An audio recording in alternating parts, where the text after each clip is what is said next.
Hey y'all, this is Brandon. So this video is going to be part 3 of the roof rack build. I'm kind of dragging it out. I've had a lot of stuff going on. I went on a trip.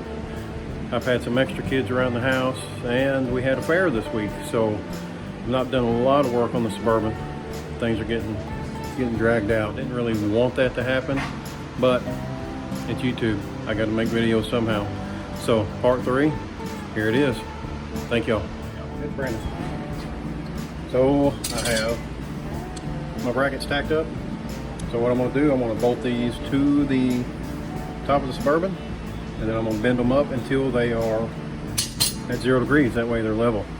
Then I'll sit my rack on top of it, tack it up, and then pull it off, weld it all up, and be able to bolt it on. But first, I have to drill out a Rivnut. I got busy working on that and forgot. There's the Rivnut. So, as you can see, Chevy uses a hex Rivnut.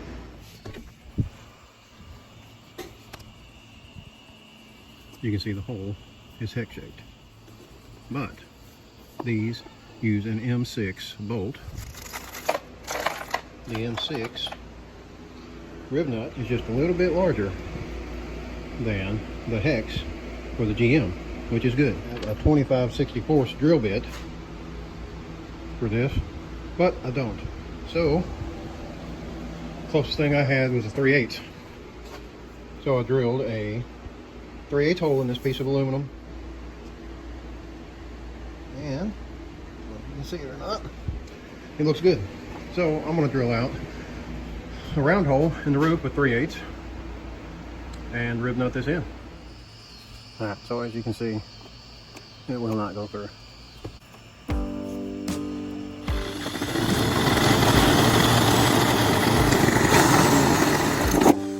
I hate drilling sheet metal. Alright, well, this is the Doyle Rivnut tool from Harbor Freight.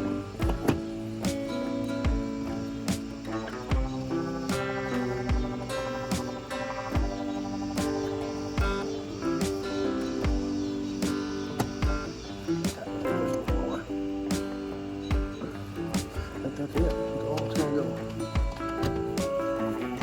Alright, that looks pretty good. Hopefully all that was in focus.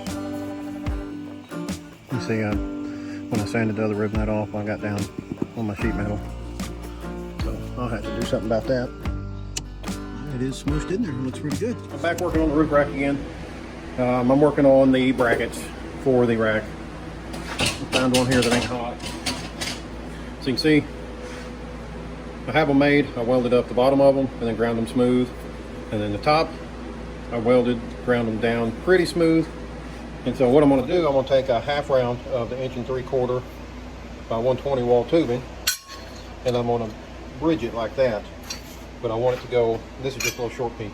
So say the roof rack sits here, I want this to go all the way to the edge of the roof rack, and I'm going to weld the roof rack to the mount here, and then weld this bridge to the mount and the edge of the roof rack all the way around. And then this bridge will come all the way over to the mounting holes. And then on the larger ones, like this one, the front and the rear mount, I'll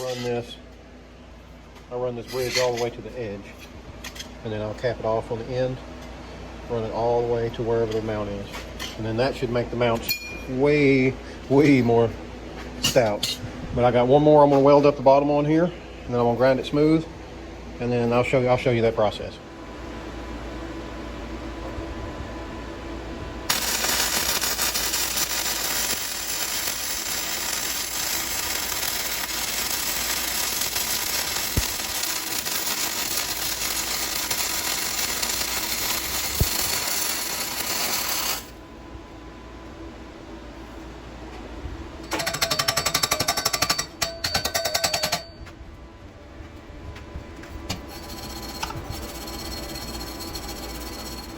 I gotta grind it smooth.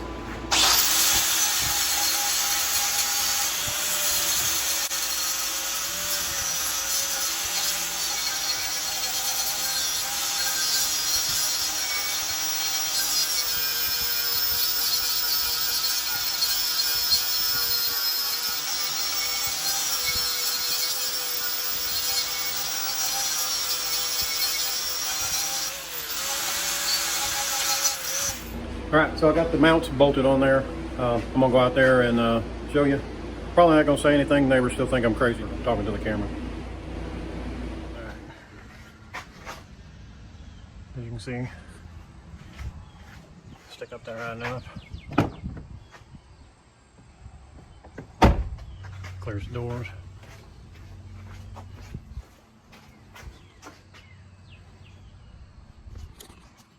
All right, we'll see how close I was to getting it level.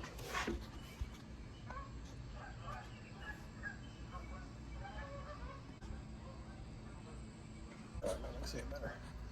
That one's way off.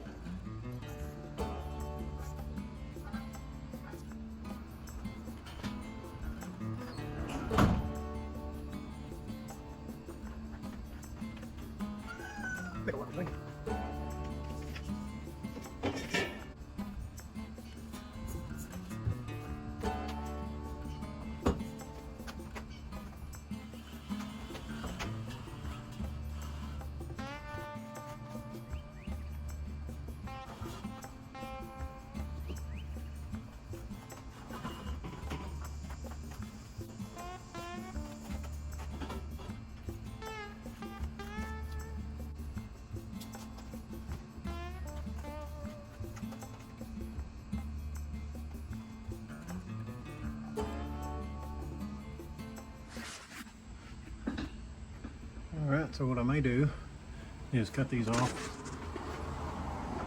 flush and let the rack sit a little lower and weld to the inside of the rack.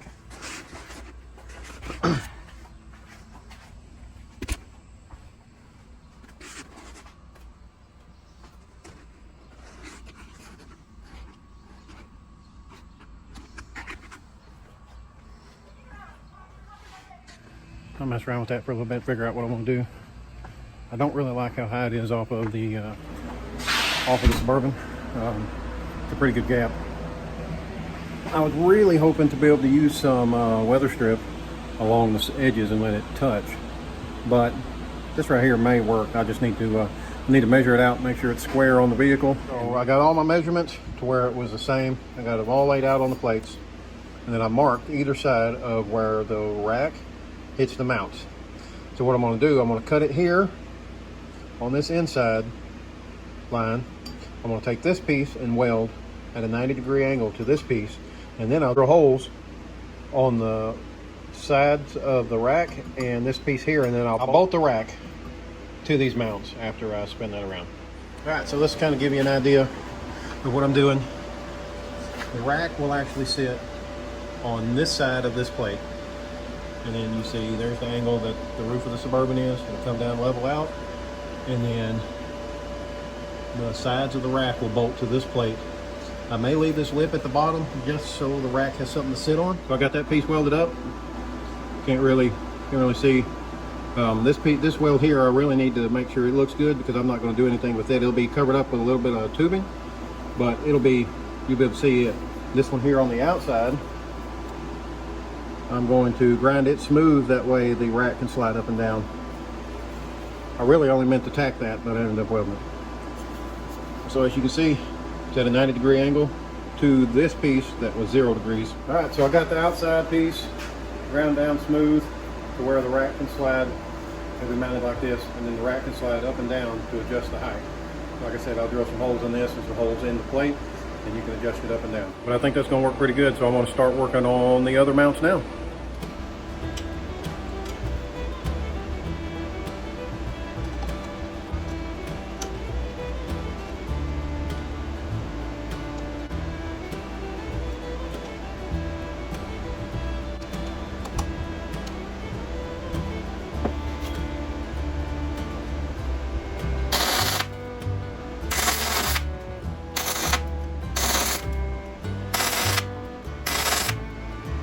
Something about that magnet next to that when you weld does weird things.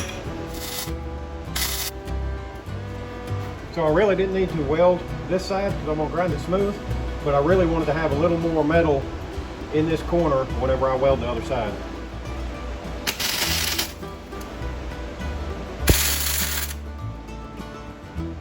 I'm using flux core, so if there's slag you drag. I've pushed it before and I seem to do the same.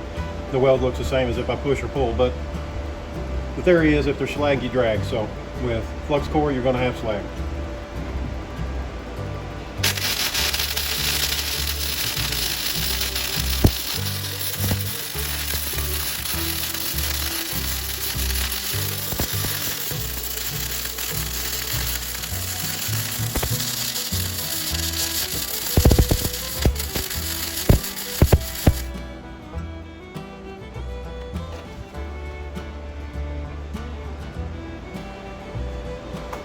That got it nice and cherry. Hopefully you can see that. As you can see, I started out a little cold there. It's smaller, and then the further I went, the better the weld looked. So it's something to think about.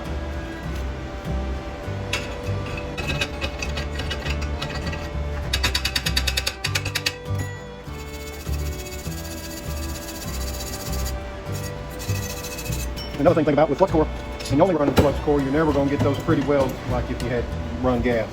But you can see there, that looks pretty decent. That looks good for flux core. So I'm gonna go put it on the bench and I'm gonna grind this side smooth. Oh, you can't really see that. All right, there's that one done. So I'm gonna do the front and rears first, and then I'll try to get them bolted up, and then I'll make the middles.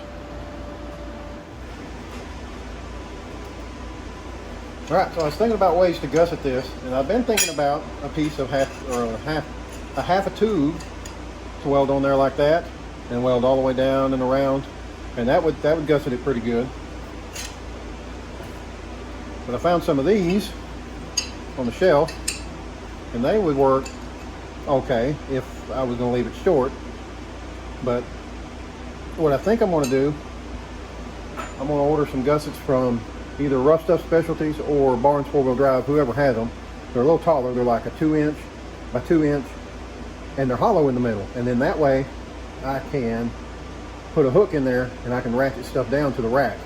So on each one of the mounts there'll be one of the gussets that has a way to put a ratchet strap in and hold stuff down. So I think I'm gonna order those tonight, and it'll put me back a little bit further, but I think it'll be well worth it, and it'll look better. I think with all of the flat metal on the rack, I think a flat gusset will look better. All right, so this is a pretty good representation of what the mounts is going to look like, minus the gusset there. This is pretty much what they're going to look like. I have 2 holes in them here. They're spaced at 1 inch apart because I forgot the other holes I spaced at 20 millimeters. But that's what they're going to look like, plus a gusset. All right, so these 2 brackets are the last 2 on the driver's side. See, I've had to trim them down a little bit, and I've drilled the holes, tried to round them off and make them look a lot better. Like I said, I still have to put gussets in them, and that'll be it. I'll need to paint them, get them on there, but for now this will work just to get it up there. But I think this is probably going to be the last thing I do. It's been a long day. Got church tomorrow, so I won't work on it any tomorrow. So you'll see me Monday. Hey y'all, back in the shop again tonight. Hey, if you're liking this video, please like, subscribe, and share. It'll help me out a lot. I got the 4 brackets on the driver's side done. I still have to get this bracket for the passenger side done, and it'll allow me to bolt on the roof rack. So I'm gonna get with it. Y'all hang out with me, and we'll get it done today.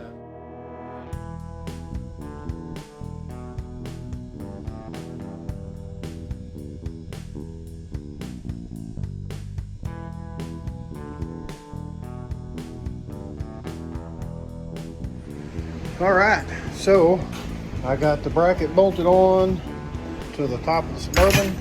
Got my holes marked. Let's see, there's a couple holes there. Could be a couple more. There's a couple more here. Some more down here. So, oh, here's the other ones there.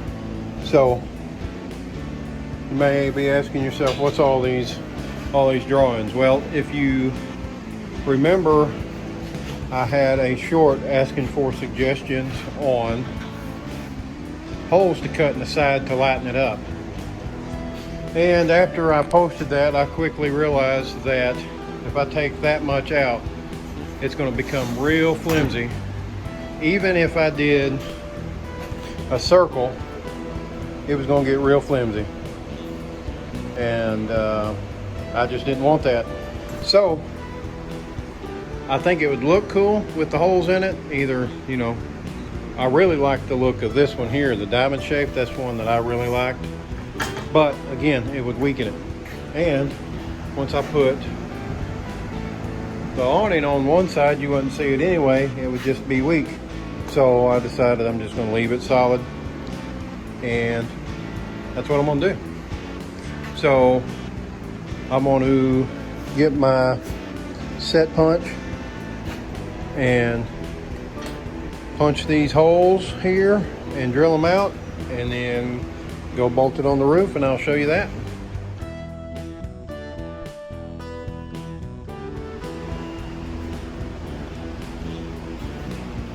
So forever, I always bought the cobalt bits, and you know, the more expensive bits. And just recently, I went to the hardware store and they didn't have any cobalt bits. They didn't have any what I called good bits at the time. All they had was the black oxide bit. Well, with the cobalt bit, I would get maybe 2 holes drilled. I'd bind it up and break it.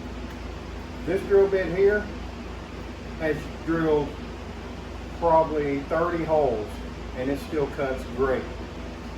So recently I bought a whole package of black oxide bits from Benchmark Abrasives, and I don't know if I'll use cobalt bits again. This black oxide bit just works so great.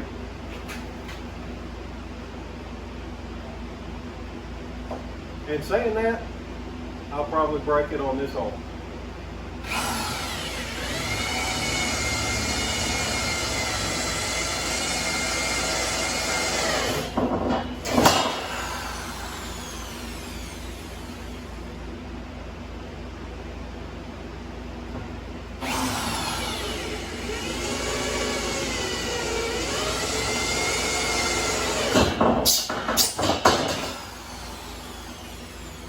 If that would have been a cobalt bit, it'd have broke, just like that.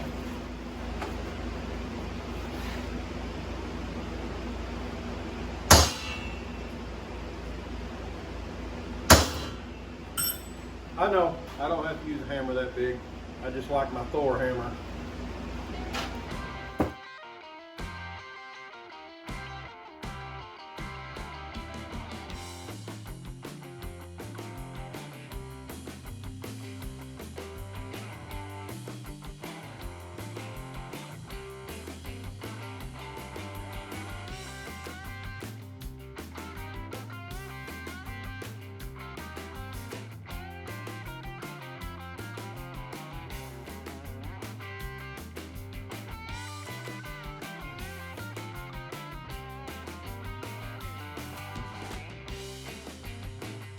Alright, so it's on. As you can tell, I had some problems. Touching right here, I drilled these holes 1/4 inch too high. So now they're touching on the passenger side. And if you look in the video, you can tell I was questioning that, but I had half of them drilled. So you can see here, I can see light all the way through. And I can open and shut the door and it don't touch.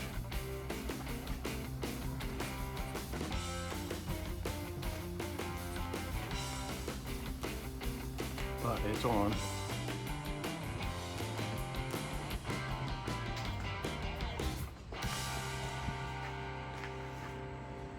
That was the end of part 3. I'm going to do the YouTube thing and leave you hanging on the problem. That way you'll come back next week and see what the problem was, how I fixed it, and see what that crazy contraption's about. Thanks for watching. I appreciate it. Y'all have a good one.